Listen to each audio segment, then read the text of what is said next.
This is an AGZT Christmas special. Thank you for joining us today. We hope you enjoy. God bless everyone. Sit back and take a listen to this classic Christmas story.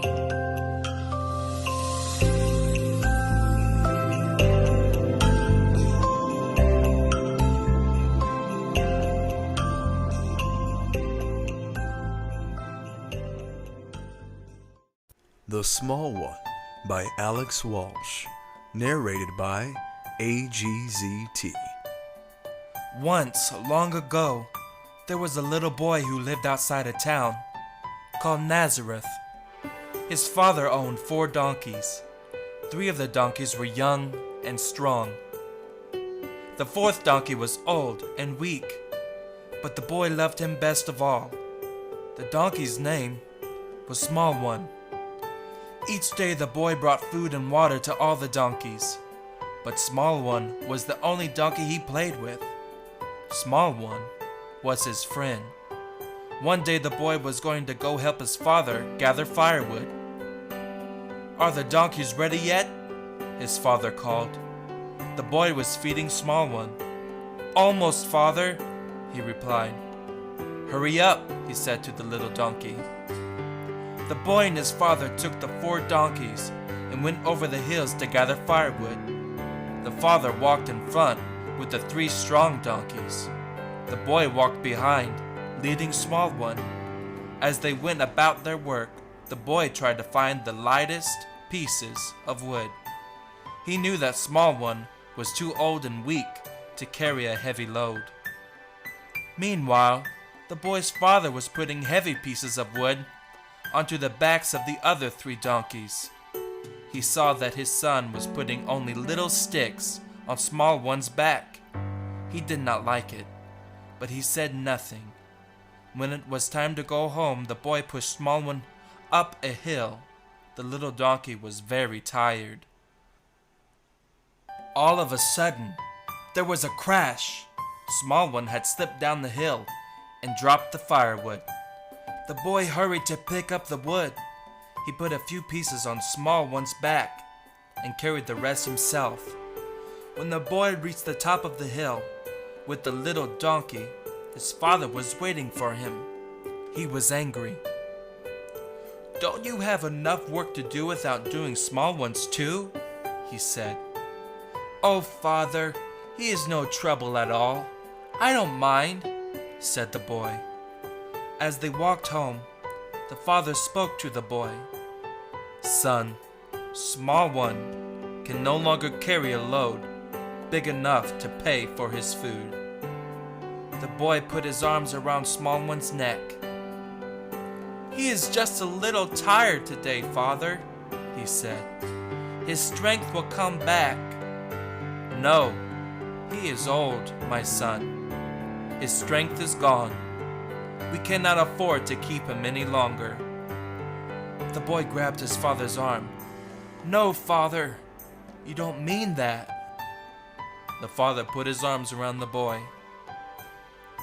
"I am sorry, son, but tomorrow I must take Small One to town and sell him. He will bring a piece of silver."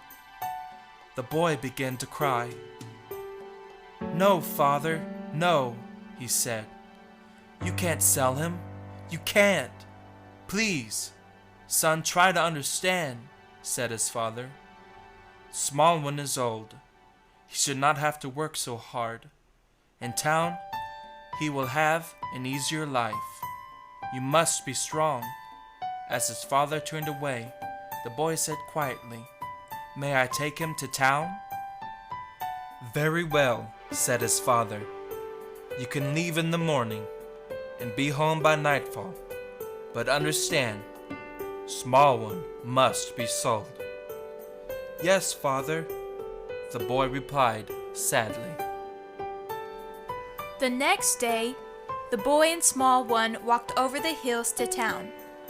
Soon they came to the town gates. The town was a very busy place. The boy and the donkey felt very small amid the legs of tall horses and camels and the wheels of many carts. At the gates, the boy and small one were stopped by a guard. "What do you want, boy?" he asked. "I have come to sell my donkey, sir," said the boy. The guard looked at the small one and laughed.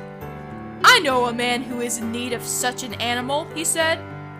"Go to the third shop inside these gates." "Oh, thank you, sir," said the boy. The boy and small one found the shop and went inside. It was very dark and it smelled bad. Some other animals were tied up inside. They looked frightened. "Now don't be afraid, small one," said the boy. They looked around. At first, they did not see anyone. Then they saw a man sharpening a knife. "Hello?" called the boy. The man came toward them. "Yes," he said. The boy said nothing. "Do you have a donkey to sell?" asked the man. "Yes, his name is Small One," the boy replied. "I will give you 1 piece of silver." "Will you take good care of him?" The man was surprised. "I only want his hide, boy. I am a tanner." "You want to make leather out of him?" the boy cried. 1 piece of silver," repeated the tanner. "No, no, I won't sell him," shouted the boy as he and Small One ran out of the shop. The boy and the donkey ran through the streets. When they were far from the tanner's shop, they stopped to catch their breath. "I'm sorry, Small One," said the boy. The little donkey licked him. Small One and the boy walked through the marketplace. They saw a potter working at his wheel. "Would you like to buy my donkey?" asked the boy. "Not that sorry bag of bones," said the potter.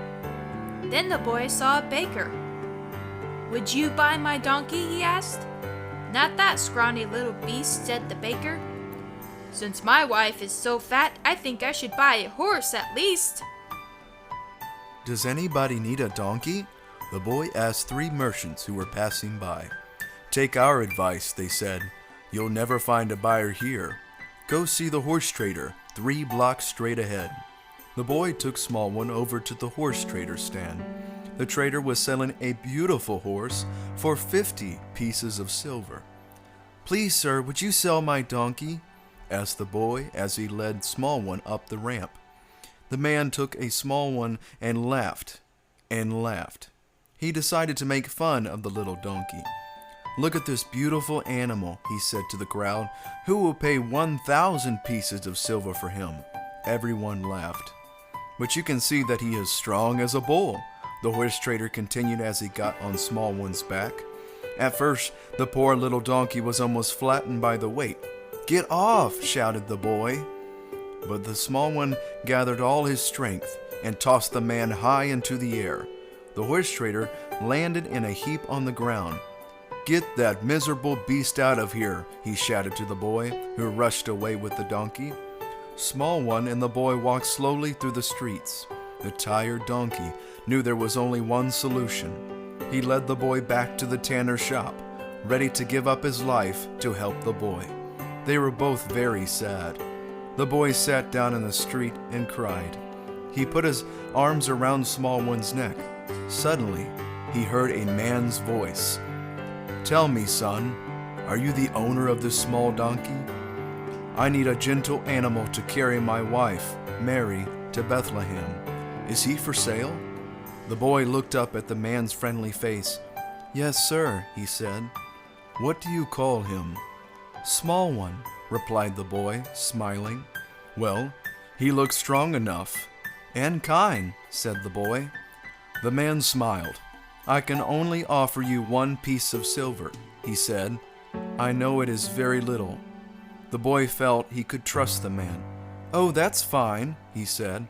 "I just want Small One to have a good home." "Well, my son, he will," said the man, rubbing the donkey's head. "I will take good care of him." Then he gave the boy the piece of silver. The boy gave his friend one last hug. "Goodbye, Small One. Be strong and sure of foot, and follow your new master." "Come along, Small One," said the man as he turned to go. Then the little boy climbed high atop the town wall to wave goodbye to the man, his wife, and small one as they began their journey to Bethlehem. The boy felt sad and happy at the same time. He was certain that small one would have a good life with his new family.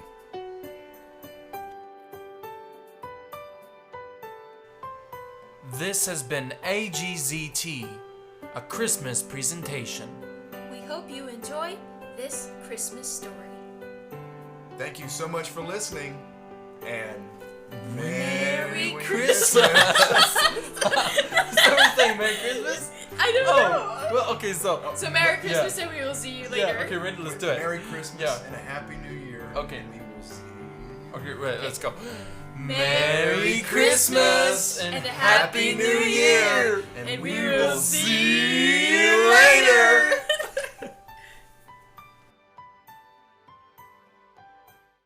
Hi, this is Ethan Farris, one of the crew members from the podcast AGZT. And Destanee. And Trevor McMillin. Yes, we're all three here, and we wanted to say thanks, and we wanted to give a little special message out to our fans. I'm personally thankful that you are joining us continually every Friday to hear a word from God, maybe get a laugh, maybe get inspired in your day, and I hope that is happening. That is the purpose of this podcast, in my personal opinion. I'm pretty sure my other, my two fellow co-people will think so. Amen But to you know that. what? I'm really thankful for you all. Brother Trevor, what do you want to say? I just want to thank you so much for listening this year. It has been quite a year, but I tell you what, I believe there are greater things in store for 2021, especially for this podcast. And I'm just so thankful for this amazing crew, and I'm thankful for you. Thank you. Yes, and I agree. I'm thankful for what 2020 has brought us through and has taught us. Through these trying times we have came up, and God has shown us a new way to get and reach to the world. And hopefully you've been blessed by this year's adventure in this podcast, and we hope you bring us with you into next year. And we just want to say thank you, and we appreciate your support. Amen. Well, this has been AGZT yet again. Woohoo! And you know what, y'all? Merry Christmas to every one of our fans. Happy New Year! And Happy New Year. And I think they know what's fixing to come. Uh-oh, it's do you coming. Guys, do you guys It's know what's coming? It's coming. Oh, and we'll see you